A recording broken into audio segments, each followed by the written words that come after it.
Hallelujah, जोर से बोले हालेलुया। प्रभु यीशु मसीह की। आइए प्रभु की 27 में प्रेज एंड वर्शिप में चलेंगे। सब तालियों को बजाएंगे, सब गीतों को गाएंगे, क्योंकि परमेश्वर ने ये सुंदर दिन दिखाया है और हम सब इसमें आनंदित हैं। सुबह सुबह स्तुति बलि आराधना देंगे तुझे। सुबह सुबह स्तुति बलि आराधना देंगे तुझे। आराधना देंगे तुझे। आराधना देंगे तुझे। आराधना देंगे तुझे।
हालेलुया।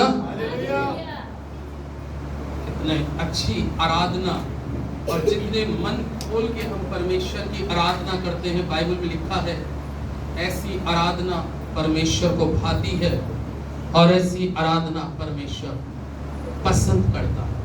हालेलुया। आइए प्रभु के लोगों, अब समय है कि हम लोग परमेश्वर के वचन में चलेंगे। रोमियो की पुस्तक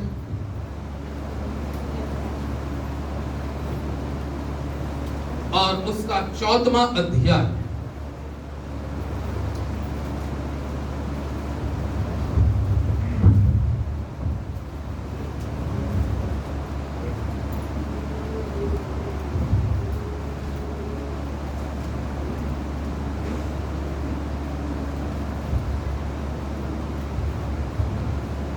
परमेश्वर के पवित्र वचन में से रोमियो की पुस्तक 14 अध्याय। परमेश्वर के वचन को बोलने से पहले मैं बताना चाहता हूं कि संसारिक जो भोजन होता है, ये संसारिक भोजन कभी कभी परमेश्वर के काम को भी बिगाड़ देता है। संसारिक भोजन, ध्यान से सुनिएगा, ये संसारिक भोजन जो होता है, इसको संसारिक भोजन को नाशमान भोजन भी कहा जाता है। क्या बोला जाता है? नाशमान भोजन भी कहा जाता है। और ये संसारिक भोजन जो होता है, वो कई बार परमेश्वर के भी काम को बिगाड़ देता है। हालेलुया। इसलिए प्रभु के लोगों, जो लोग संसारिक भोजन के कारण या संसारिक भोजन की प्राप्ति के करने के कारण परमेश्वर का काम बिगाड़ देते हैं, वो परमेश्वर की ओर से श्रापित है। इसलिए आज मैं आपको बताना चाहता हूं कि संसारिक भोजन में बहुत कुछ नुकसान भी होता है। हालेलुया।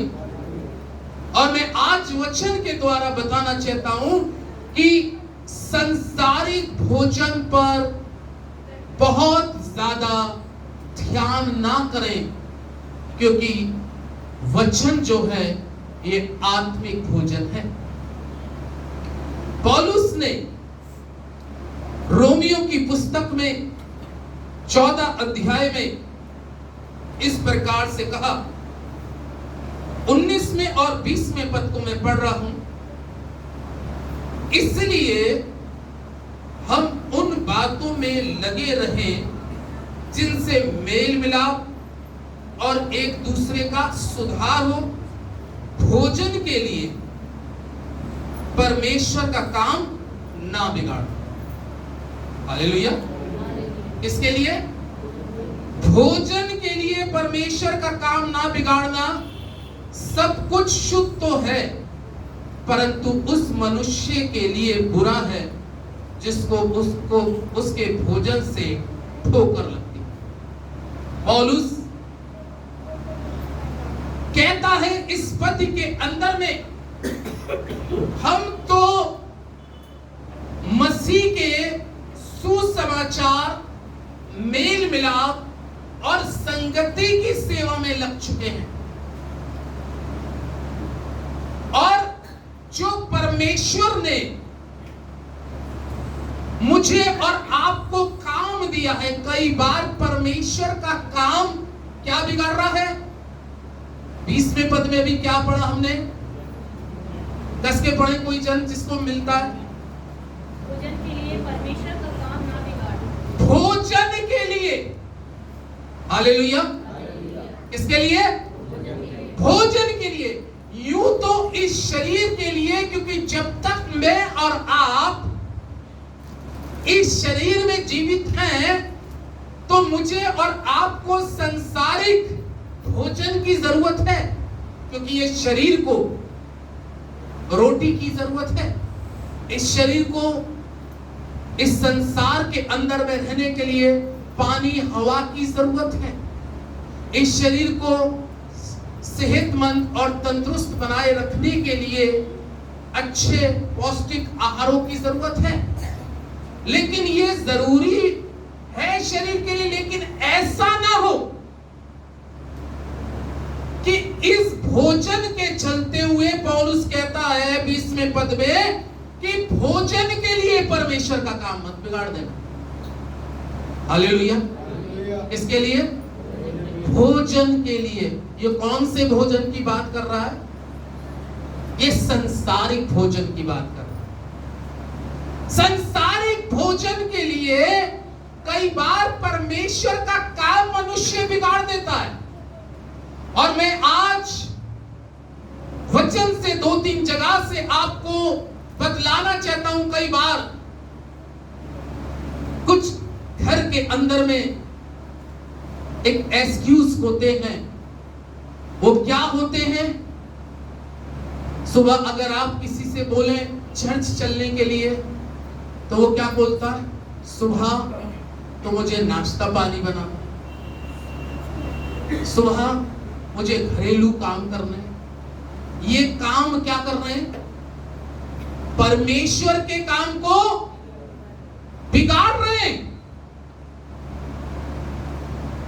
परमेश्वर के लोगों, ये संसारिक काम, संसारिक भोजन वस्तुएं, जिसके लिए कई बार मैं और आप परमेश्वर के काम को बिगाड़ देते हैं। आराधना के अंतिम समय तक मैं आपको बताऊं, आराधना के अंतिम समय तक जब तक आशीष वचन हम नहीं दे देते, तब तक किसी भी व्यक्ति को अपने स्थान से, चर्च से बाहर नहीं जाना चाहिए।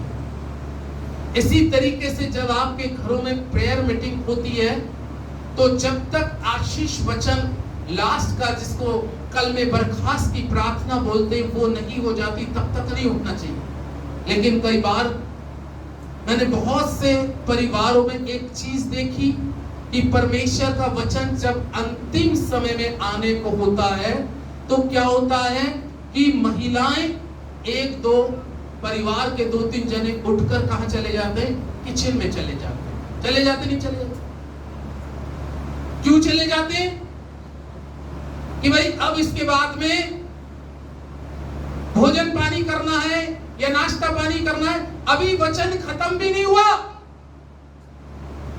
लेकिन 2-4 जने उठ के चले जाते। अब उन्होंने क्या किया? इस संसार के भोजन के लिए परमेश्वर के काम को कौन बिगाड़ रहा है? मैं ये नहीं कहता कि हम किसी के घर पे जाते हैं, आराधना करते हैं और वो नाश्ता पानी कराता, लेकिन लास्ट समय तक आपको, जब तक आशीष वचन नहीं हो जाता, तब तक हमें उस ब्लेसिंग को लेना बहुत जरूरी। उससे पहले नहीं उठना चाहिए।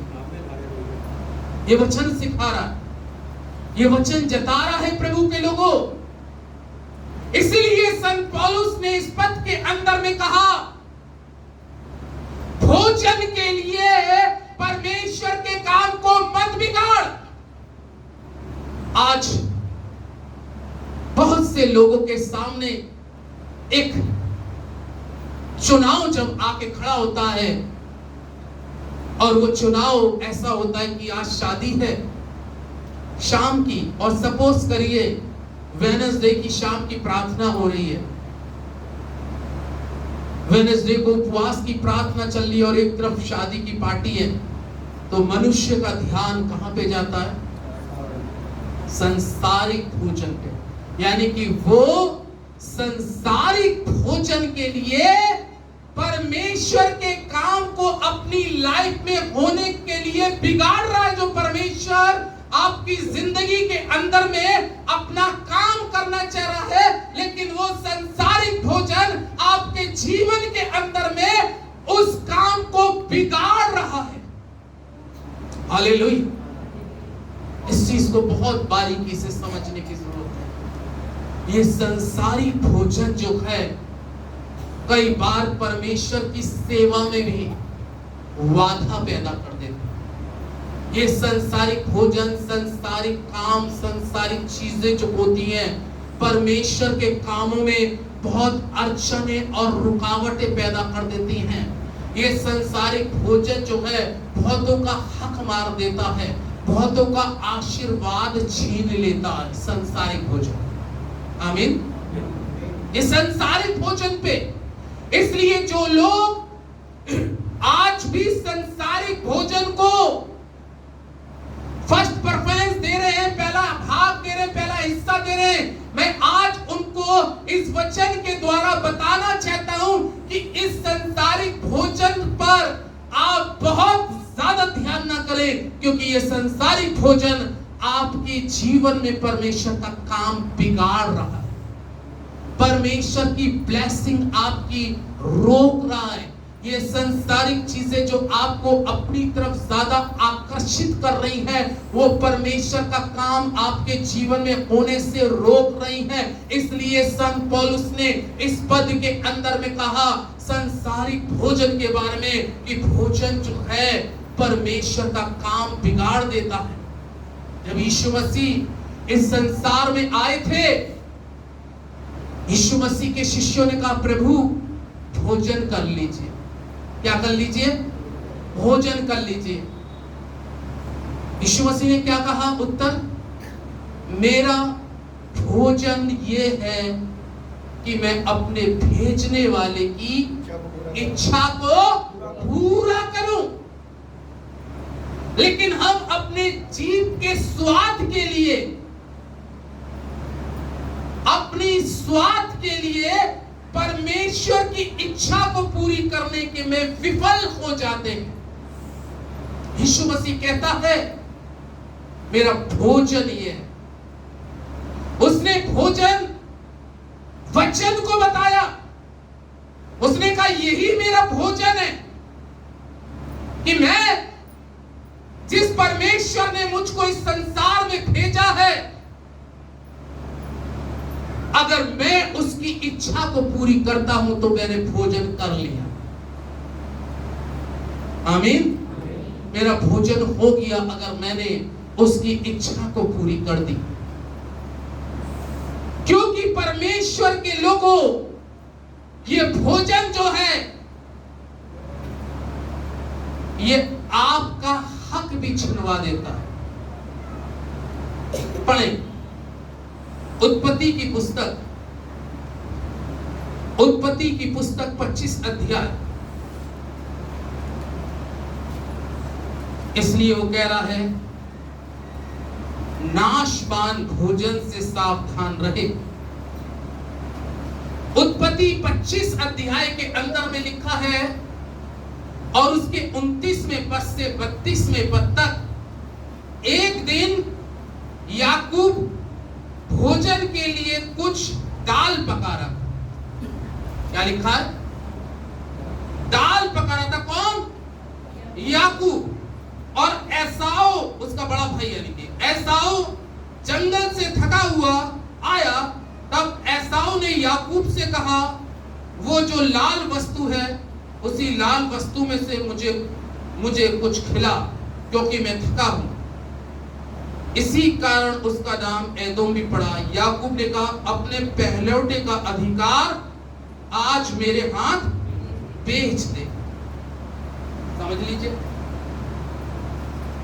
ये भोजन, ये शारीरिक भोजन के चक्कर में बाइबल में लिखा है एसाऊ याकूब का बड़ा भाई है। इसाक के ये दो बेटे एक ही समय में, एसाऊ पहले पैदा हुआ और उसके पीछे याकूब। एसाऊ शिकारी था, जंगल में शिकार खेलने जाया करता था। क्या खेलने जाता था? शिकार खेलने जाता था।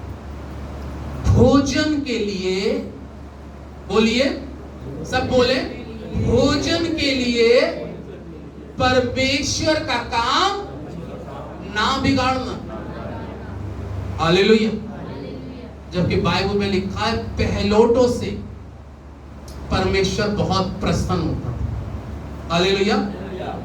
और पुराने नियम की व्यवस्था के अनुसार जो पहलौठे होते थे वो परमेश्वर के लिए होते थे। सब चीजों के पहलौठे परमेश्वर के लिए होते थे। और इसहाक का बेटा बड़ा एसाव है और उसके छोटे बेटे का नाम याकूब है। और एसाव जंगल में से थका मांदा लौट के आ रहा है और बाइबल कहती है उसने याकूब को देखा। किसको देखा? अपने छोटे भाई याकूब को देखा। और याकूब हंडिया के अंदर में, डेगची के अंदर में कुछ बना रहा था। थका मांदा है, भूख लगी हुई थी। कौन सी भूख लगी थी? शारीरिक भूख लगी थी। शारीरिक भूख लगी थी। याकूब के पास आया। क्या बना रहा है? उसको वो लाल दाल, मसूर की दाल का है वर्णन। उसको लाल दाल देख के उसकी आंखों में लुभा गई। उसके पेट में तो भूख लगी हुई थी, कुलबुला रहा था, चूहे कूद रहे थे भूख के मारे। याकूब से बोला, बड़ा भाई, जो तू ये बना रहा है, बना तो वो अपने लिए रहा था, बना तो अपने लिए रहा था। उसको मालूम नहीं था कि ऐसे में एसाव भी आगे खड़ा हो जाएगा। बाइबल कहती है याकूब ने उस समय उसके आगे कंडीशन रख दी। कई बार संसारिक भोजन के लिए मेरे और आपके सामने कुछ कंडीशन आके खड़ी हो जाती है। किधर जाएं, किधर झुके, किसकी ओर फिरे। और परमेश्वर का जीवित और पवित्र कलाम याकूब समझ गया, ये मौका बहुत इंपॉर्टेंट है। ये भूख के मारे कुल बुला रहा है और यही अच्छा मौका है। उसने कहा, हाँ, एक शर्त पे, जो ये मसूर की दाल और रोटी बना रहा हूं, मैं तुझको बना के खिला दूंगा, तेरी भूख तृप्त हो जाएगी। लेकिन एक काम कर दे एसाव, तू अपने पिता का पहलौठा है, लेकिन पहलौठे का हक तो मुझे दे दे। आज के बाद तू बाप का पहलौठा नहीं रहेगा। यह कंडीशन आ गई। बाइबल में इसके नीचे आप जब पढ़ेंगे तो परमेश्वर का जीवित और पवित्र कलाम इस प्रकार से कह रहा है। एसाव करने लगा, अरे मुझे पहलौठे से क्या लाभ? अरे इस समय तो मुझे भूख लग रही है, मैं तो भूख के मारे तड़प रहा हूं, मैं भूख के मारे बेचैन हूं, मेरी भूख के मारे अतड़ियां सुकड़ रही है, मुझे तो भोजन चाहिए। कोई बात नहीं, तू पहलौठे का हक ले ले। भोजन परमेश्वर के काम को क्या कर देता है? बिगाड़ देता है। इसलिए संसारिक भोजन पर बहुत ज्यादा ध्यान ना करें। अगर चैन के साथ सूखी रोटी आपको मिल जाए तो उस उत्तम भोजन से ज्यादा महत्वपूर्ण है कि जिसमें कोई आप अपना हक ना खो दे। आमीन। कलाम कहता है याकूब की इस शर्त को, इस कंडीशन पे याकूब की एसाव एग्री हो गया, तैयार हो गया। कई बार हम अपने जीवन में भोजन के लिए परमेश्वर के काम को बिगाड़ने के लिए तैयार हो जाते हैं। हो जाते नहीं हो जाते? कह दो आज आना है, आज ही तो शादी में जाना है। हालेलुया। कल मेरी किसी से बात हो रही थी तो मैंने कहा कल चर्च आना, तो बोले मुझे पास्टर साहब शादी में जाना है। मैंने कहा कब? ये 2 दिन बाद। मैंने कहा कल आ जाना, कि उसके बाद 10-12 दिन की छुट्टी होंगी शादी में जाके। यानी कि भोजन के लिए हम अपनी जिंदगी के अंदर में परमेश्वर का काम बिगाड़ देते हैं। हालेलुया। सारी कलाम कहता है याकूब उससे पहलौठे होने का अधिकार उसने ले लिया, वो खा के तृप्त हो गया। लेकिन एक पहलौठे का हक, अगर व्यवस्थाओं के मुताबिक आप देखें, किसी भी देश के अंदर में जब पिता गद्दी को छोड़ता है तो पहलौठा उस पर बैठता है। हालेलुया। किसी भी काम में घर के अंदर में कोई भी किस्म की पुरानी प्रथाएं होती हैं तो पहलौठों को बैठाया जाता है। किसी भी काम में बाप बच्चों को जब इन्वॉल्व करता है तो पहलौठे को करता है। परमेश्वर को भी पहलौठा भाता है, लेकिन उस पहलौठे ने केवल भोजन के लिए परमेश्वर के काम को क्या कर दिया? ठीक। इसलिए पौलुस कहता है भोजन के लिए परमेश्वर के काम को मत बिगाड़ देना। और इसने भोजन के लिए परमेश्वर के काम को बिगाड़ दिया। जब उसके पिता को इसहाक को पता चला, अरे एसाव तूने क्या कर दिया, मैं तो तुझसे इतना प्रेम करता था, मैं तो तुझसे बहुत ज्यादा प्यार करता था, लेकिन तूने ये क्या किया? तूने तो अपने पहलौठे होने का हक ही बेच दिया। किसके लिए? रोटी और दाल के लिए। शारीरिक भूख को मिटाने के लिए परमेश्वर के लोगों, कलाम इस प्रकार से कहता है कि उसने अपने पहलौठे होने का हक क्या कर दिया? दे दिया। इसलिए परमेश्वर का वचन इस प्रकार से कहता है, प्रभु के लोगों, शारीरिक भोजन के लिए परमेश्वर का काम क्या कर? ना बिगाड़। हालेलुया। शारीरिक भोजन के लिए परमेश्वर का काम ना बिगाड़, क्योंकि ये शारीरिक भोजन के बारे में परमेश्वर, कई बार हम अपनी इस पेट की भूख को मिटाने के लिए, चोर भी जब चोरी करता है तो काय के लिए? पेट के लिए। इस संसार में अगर किसी से भी पूछो तुम किसके लिए करते हो? ये पेट के लिए। लेकिन एसाव ने परमेश्वर के काम को पहलौठे होने का हक उसने परमेश्वर की दृष्टि में कैसे बिगाड़ दिया? केवल शारीरिक भोजन के। हालेलुया। कई बार मैं और आप भी परमेश्वर का काम इस शारीरिक भोजन के लिए ही बिगाड़ देते हैं। जैसे सपोज करिए सुबह 9 बजे का चर्च है, तो मालूम है 9 बजे का चर्च है, तो जरूरी थोड़ी ना 9 बजे नाश्ता लेके बैठे, खा के चलूंगा क्योंकि 2 घंटे में तो भूख बहुत लगेगी, भाई 8:30 बजे कर लेते। बताइए अब क्या होता है कि हम फिर प्रभु के भवन में कैसे पहुंच पाते हैं? देर से। ये बिगाड़ रहे हम अपना काम केवल उस नाशवान भोजन के लिए। अरे जब हमें मालूम है कि हमारा परमेश्वर के साथ एक रिश्ता है, तो हमें तो प्रभु के भवन में उस दिन 10 मिनट 5 मिनट पहले आके खड़े हो जाना चाहिए। लेकिन उसी समय निकलने वाले होते हैं, भूख भी लग रही होती है और समय भी हो गया, तो सोचते खाना तो खा ही लो, नाश्ता तो कर ही लो, चाहे आधा घंटा लेट ही तो हो जाएंगे। भाई पास्टर साहब तो कुछ नहीं कहेंगे, लेकिन पास्टर साहब के ऊपर भी कोई है। वचन बोल रहा है भोजन के लिए परमेश्वर का काम नाम है। इस भोजन के लिए क्या लिखा है? पहला कुरिन्थियों 6 अध्याय, पहला कुरिन्थियों 6 अध्याय के अंदर में प्रभु का वचन क्या कहता है? 13 पद में, जिस किसी को मिलता है पढ़े। भोजन पेट के लिए और पेट भोजन के लिए रहता है। इस हाँ देखो जरा शालू की आवाज थोड़ी कम आ रही है, माइक होती तो इसके पास में जल्दी अच्छे भोजन पेट के लिए और पेट भोजन के लिए है। सुनिए, अभी याकूब ने पहलौठे होने का हक किससे ले लिया? किससे लिया? एसाव से। काय से ले लिया?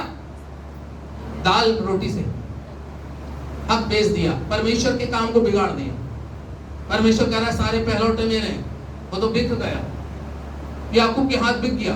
वो परमेश्वर की चीज थी, लेकिन किसके हाथ चली गई? किसके दास बन गया? बनना था खुदा का दास, खुदा का बंदा, खुदा के नजदीक में रहने वाला, लेकिन परमेश्वर के काम को बिगाड़। इस पेट के लिए इस पेट के खातिर उसने खुदा के काम को कैसे बिगाड़ दिया, ये आपने देखा। भोजन के लिए परमेश्वर का काम मत बिगाड़। पहला कुरिन्थियों 6 के 13 पद में लिखा है, भोजन पेट के लिए, भोजन और पेट भोजन के लिए है, परंतु परमेश्वर इसको और उसको दोनों को क्या करेगा? हालेलुया। दोनों चीजें नष्ट होंगी, दोनों चीजें नष्ट होंगी। जबकि कंफर्म कर रहा है परमेश्वर का वचन, पेट भोजन के लिए और भोजन पेट के लिए, लेकिन संत पौलुस कह रहा है कि ये दोनों चीजें नष्ट होंगी क्योंकि ये परमेश्वर के काम को बिगाड़ देंगे।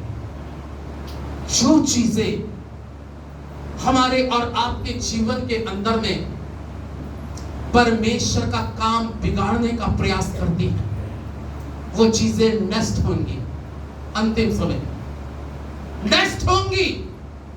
इसलिए परमेश्वर के लोगों, इस संसार की लालसाओं, इस संसार की अभिलाषाओं और जीव के स्वाद के लिए, अच्छे भोजन को प्राप्त करने के लिए कहीं ऐसा ना हो कि मैं और आप परमेश्वर का काम बिगाड़ने वाले ना बन जाए, जिससे परमेश्वर आपसे और मुझसे अप्रसन्न। सोचिएगा, वचन कह रहा है दोनों के दोनों, दोनों के दोनों क्या हो जाएंगे? नष्ट हो जाएंगे। ये परमेश्वर का जीवित और पवित्र सामर्थी कलाम इस प्रकार से कहता है कि ये दोनों नष्ट होंगे। याकूब कैसे फंदे में फंस गया? याकूब ने जो फंदा एसाव के ऊपर में फेंका, वो फंदे में क्या हो गया? फंस गया। ये बाइबल कहती है, बाइबल में बता रहा है वो फंदे में फंस जाएगा। रोमियो की पुस्तक 11 अध्याय में निकाले, रोमियो की पुस्तक में यह एसाव कैसे फंदे में, एसाव किस तरीके से फंदे में फंस गया, ये याकूब ने उसको कैसे रोटी का और मसूर की दाल का लालच दे दिया, जबकि बाइबल कहती है कि तू किसी भी चीज का लालच मत कर। कई बार मैं और आप भी ऐसी पाप के फंदे में, बुराई के फंदे में, स्वार्थ के फंदे में और स्वाद के फंदे में फंस जाते। भोजन के लिए परमेश्वर के काम को ना बिगाड़। कहीं ऐसा ना हो कि तू मुसीबत के फंदे में फंस जाए। रोमियो 11 में लिखा है और उसके 9वें पद के अंदर में, रोमियो की पुस्तक 11 अध्याय के 9वें पद में लिखा है, और दाऊद कहता है उनका भोजन उनके लिए जाल और फंदा और ठोकर और दंड का कारण हो जाए। दाऊद कहता है। रोमियो में पौलुस पुराने नियम की पुस्तक दाऊद का जिक्र कर रहा है और कहता है उनका भोजन उनके लिए क्या बनेगा? फंदा बन जाएगा। इसके लिए फंदा बन गया था भोजन, एसाव के लिए। कई बार ऐसा फंदा हमारे और आपके लिए भी ये संसारिक भोजन बन जाता, फंस जाते हैं। चर्च तो हरी संडे होता है, आज ही तो शादी है, शादी एक बार होगी, चर्च तो चारों हफ्ते होगा, है ना? क्या बन गया? फंदा, ठोकर का कारण। ये परमेश्वर का वचन कहता है प्रभु के लोगों, इसलिए जीवन के अंदर में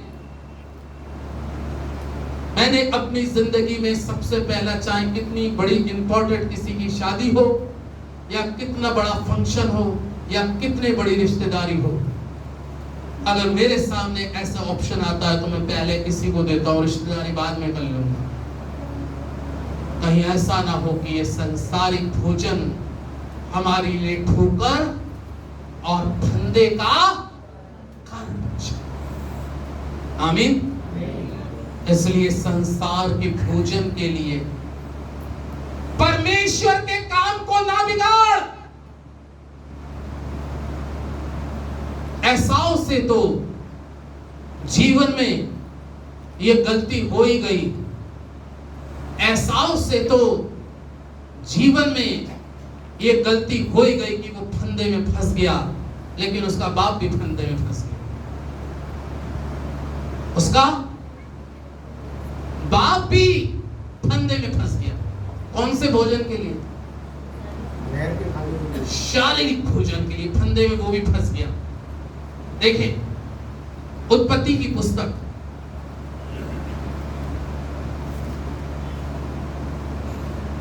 उत्पत्ति की पुस्तक 27 अध्याय। ये एसाव का बाप है। एसाव से बहुत प्यार करता था, नाराज था। तूने ये क्या कर दिया? एसाव से नाराज था, अपने बड़े बेटे से नाराज था। अरे तूने ये क्या कर दिया? ये तूने क्या कर दिया? रोटी के लिए और दाल के लिए तू बिक गया। तूने अपने पैरोटे का हक दे दिया। खुदा की दृष्टि में तू पापी ठहरा, गुनाहगार ठहरा। तूने खुदा की वाचाओं को तोड़ दिया। लेकिन एक दिन इसहाक व्रत अवस्था में आ गया। कलाम कहता है उसकी आंखें धुंधली होने लगी। क्या होने लगी? धुंधली। उम्र के तकाजे के हिसाब से होता है। मुझे भी चश्मा लगाना पड़ता है बार बार। आंखें धुंधली होने लगी। उसको इसहाक को पता चल गया, अब मेरा इस पृथ्वी पे से जाने का समय आ चुका है, आ चुका है। कलाम कहता है 27 अध्याय के शुरू के मैं 3 पद पढ़ देता हूं, 4। जब इसहाक बूढ़ा हो गया और उसकी आंखें ऐसी धुंधली पड़ गई कि उसको सूझता ना था, तब उसने अपने जेठे पुत्र एसाव को बुलाकर कहा, हे मेरे पुत्र। उसने कहा क्या है, क्या आज्ञा है? उसने कहा सुन, मैं तो बूढ़ा हो गया हूं और नहीं जानता कि मेरी मृत्यु का दिन कब होगा। इसलिए अब तू अपना तरकश और धनुष आदि हथियार लेकर मैदान में जा और मेरे लिए आहेर करके लिया। तब मेरी रुचि के अनुसार स्वादिष्ट भोजन बनाकर मेरे पास ले आना कि मैं उसे खाकर मरने से पहले तुझे जी भर के क्या दे दूं? जी भर के आशीर्वाद दे दूं। सोच रहा पहलोटे का कहब, खुदा के काम को तो इसने क्या कर दिया है? बिगाड़ ही दिया है। लेकिन मैं इसको आशीर्वाद दूंगा और जी भर के दूंगा।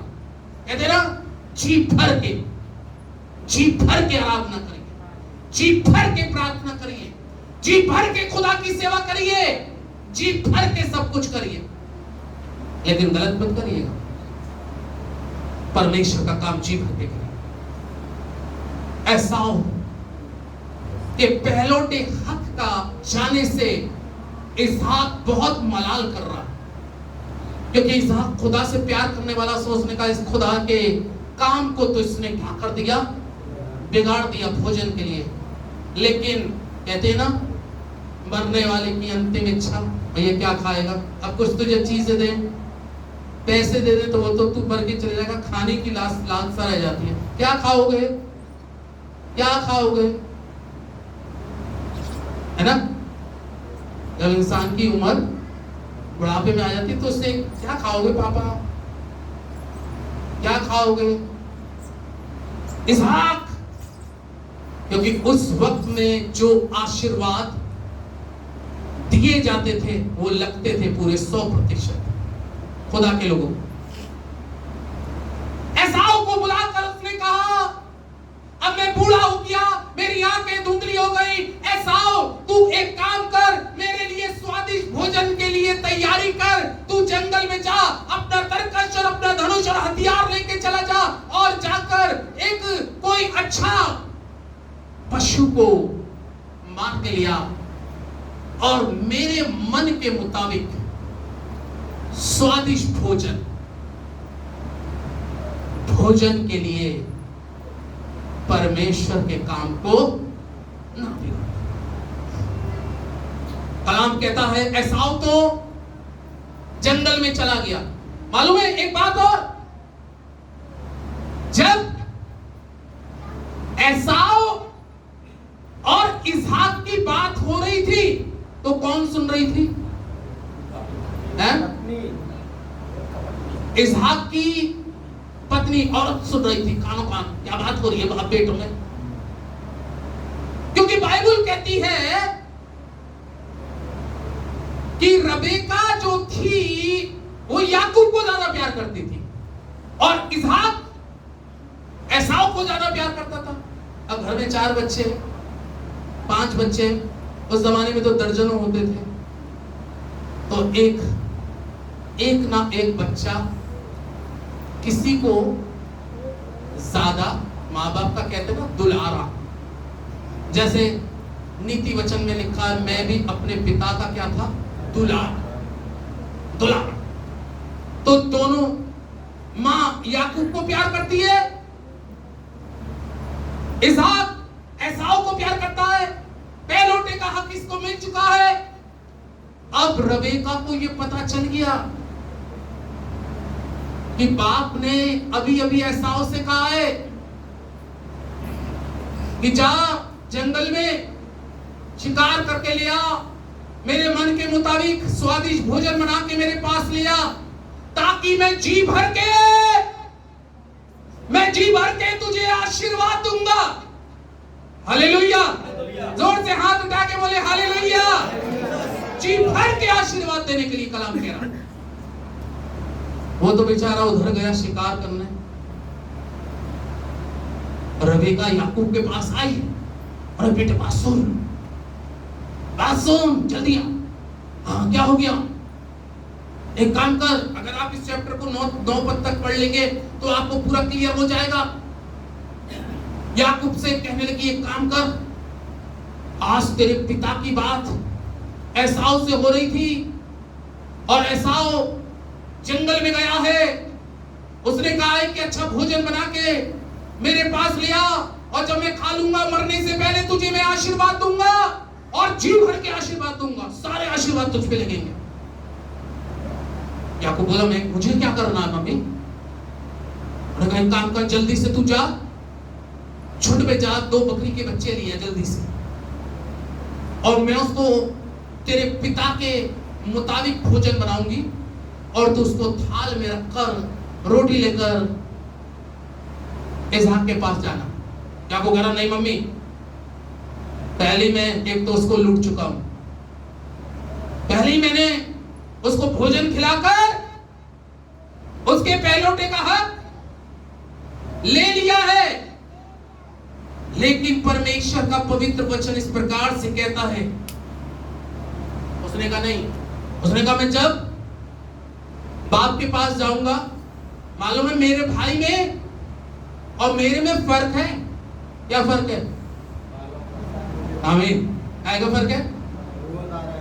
हाँ, वो रुएदार है, उसके बाल है, उसके ढेर बाल हैं और मैं चिकना हूं, मेरे कोई बाल नहीं है। तेरे पापा की आंखें तो धुंधली हो गई, उन्होंने कहा वो टटोलेगा और टटोल के आशीर्वाद देगा। कहते ना कि इंसान को जरा परख लो अच्छी तरीके से सही है या नहीं है। उन्होंने कहा टटोल के आशीर्वाद देगा। उन्होंने कहा जब वो मुझे पकड़ लेगा तो मेरी लगेगी धुनाई, मुझे मारेगा कि ये क्या कर रहा, तूने पहले भी कर दिया ये गलत काम, अब फिर गलत कर। उन्होंने कहा एक काम करूंगा। मां बोली, क्या बोली? वचन में लिखा है, 6 पद से पढ़ रहा हूं मैं, जल्दी जल्दी पढ़ूंगा।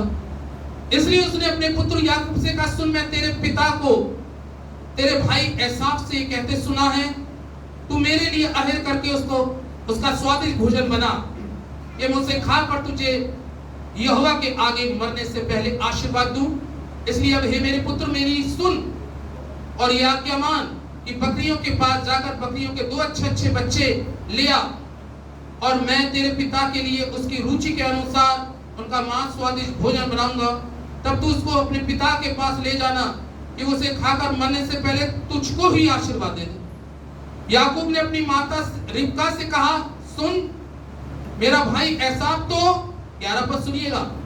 याकूब ने अपनी माता रिबका से कहा, सुन मेरा भाई एसाव तो रुआर पुरुष है और मैं रोमहीन पुरुष हूं। कदाचित मेरे पिता मुझे टटोलने लगे तो मैं उसकी दृष्टि में ठग ठहरूंगा और आशीष के बदले शाप ही कमाऊंगा। उसकी माता ने उससे कहा, हे मेरे पुत्र, शाप तुझ पर नहीं मुझी पर पड़े, तू केवल मेरी सुन और जाकर बच्चे मेरे पास ले आ। तब याकूब जाकर उनको अपनी माता के पास ले आया और माता ने उसके पिता की रुचि के अनुसार सुअदाज भोजन किया। तब रिबका अपने पहले पुत्र एसाव के सुंदर वस्त्र जो उसके पास घर में थे लेकर छोटे पुत्र याकूब को पहना दिए और बकरियों के बच्चों की खाल उसके हाथों में और उसके चिकने गालों पे लपेट दी और स्वादिष्ट भोजन और अपनी बनाई हुई रोटी भी अपने पुत्र याकूब के हाथ में दे दी। तब वह अपने पिता के पास गया और कहा, हे मेरे पिता। उसने कहा, क्या बात है भाई, हे मेरे पुत्र तू कौन है? याकूब ने कहा, अपने पिता से कहा, मैं तेरा जेठा पुत्र एसाव हूं। मैंने तेरी आज्ञा के अनुसार किया, इसलिए उठ बैठकर मेरे आहार के मांस में से खा कि तू जी से मुझे आशीर्वाद दे। इसहाक ने अपने पुत्र से कहा, हे मेरे पुत्र क्या कारण है कि वो तुझे इतनी जल्दी मिल गया? उसने यह उत्तर दिया, तेरे परमेश्वर यहोवा ने उसको मेरे सामने कर दिया। फिर इसहाक ने याकूब से कहा, हे मेरे पुत्र निकट आ, मैं तुझे टटोल कर जानूं, तू सचमुच मेरा पुत्र है, ऐसा है कि नहीं? तब याकूब अपने पिता के निकट गया और उसने उसको टटोल के कहा, बोल तो याकूब सा, पर हाथ एसाव से ही जान पड़ते हैं। खाल लपेट दे बकरी की, आशीर्वाद लेना है, आशीर्वाद लेना। अब उसकी मां ने वो सारे आशीर्वाद इसको दिला दे, इसी पे लगे, इसी को ब्लेसिंग मिले। भोजन लेके गया, बाप कहने लगा, अरे बड़ी जल्दी तो ये भोजन मिल गया, बट अरे परमेश्वर ने गया था, जैसे गया सामने हिरन आ गया, परमेश्वर ने भेज दिया, तुरंत मार के ले आया और मां ने भी तुरंत जल्दी बना दिया और आ गया खड़ा तेरे सामने। उन्होंने कहा, पास आई हो जरा, पास आ। पास आके खड़ा हो गया, न टटोला, लग तो ऐसा हो सही रहा है? लग तो ऐसा हो रहा है, लेकिन जब वो बोलता था तो बोली उसकी याकूब जैसे निकल गई। बड़ा इसहाक भी चक्कर में पड़ गया भोजन के, ये क्या होगा। लिखा है, कलाम कहता है कि जब वो खा के तृप्त हो गया, उसने याकूब से कहा, बेटा एसाव अपना सर आगे कर, और उसने आशीर्वाद देना चालू किया था। एक के बाद एक आशीर्वाद, एक के बाद एक आशीर्वाद, एक के बाद एक, सारे आशीर्वाद ले, सारे आशीर्वाद कैसे ले गया? भोजन खिला, पहलोटे का हक कैसे ले लिया? कोई दाल रोटी में बिक रहा है तो कोई मांस रोटी में बिक रहा है, बिक सभी रहे। बहुत होशियार, अलर्ट, भोजन के लिए परमेश्वर के काम को ना। कलाम में कई सारे आशीर्वाद लेके मां के पास आ गया। मां ने कहा, जल्दी भाग जा, क्योंकि जब ऐसा आएगा तो तेरा खून खच्चर कर देगा, मार देगा तुझे, जल्दी भाग जा। अब ऐसा आया, वो भी बना के लेके आया। पिताजी ने कहा, ऐसा? ने कहा, हाँ, अब मुझे मिला था आहार, अब मैं भोजन बना के मुझे एक हिरन या कोई पशु अच्छा मिल गया, लेके आया हूं तेरे लिए, तेरे मन के बता रहे। उसने कहा, ये क्या हो गया? कहा, ये पहले कौन आ गया? अरे मैं तो सारे आशीर्वाद उसको दे चुका, और कह रहा है कि उस पे सारे आशीर्वाद लग भी गए, अब मेरे पास कुछ नहीं बचा, मेरे पास कुछ नहीं बचा। बाप ने भी गलती कर दी, एसाव ने भी गलती करी। कई बार गलतियों की वजह से, कई बार जीवन की गलतियों की वजह से हमारी ब्लेसिंग ट्रांसफर हो जाती है। आमीन। हमारी ब्लेसिंग दूसरी तरफ चली जाती है। इसलिए परमेश्वर के लोगों, नाशवान भोजन के लिए परमेश्वर के काम को मत बिगाड़ो। आमीन। इसके लिए नाशवान भोजन के लिए परमेश्वर के काम को ना बिगाड़, क्योंकि पेट भोजन के लिए और भोजन पेट के लिए है, दोनों का एक दिन अंत हो जाए। लेकिन इसी के चक्कर में अंत हो रहा, लेकिन काम किसका बिगाड़ के जा रहे हो? परमेश्वर। अब उसके सामने जब खड़े हो गए, एक काम बिगाड़ने वाला व्यक्ति आ गया, इसको तो ज्यादा देर यहाँ पे खड़ा भी नहीं रख सकते, इसको जल्दी जहन्नम में भेजो।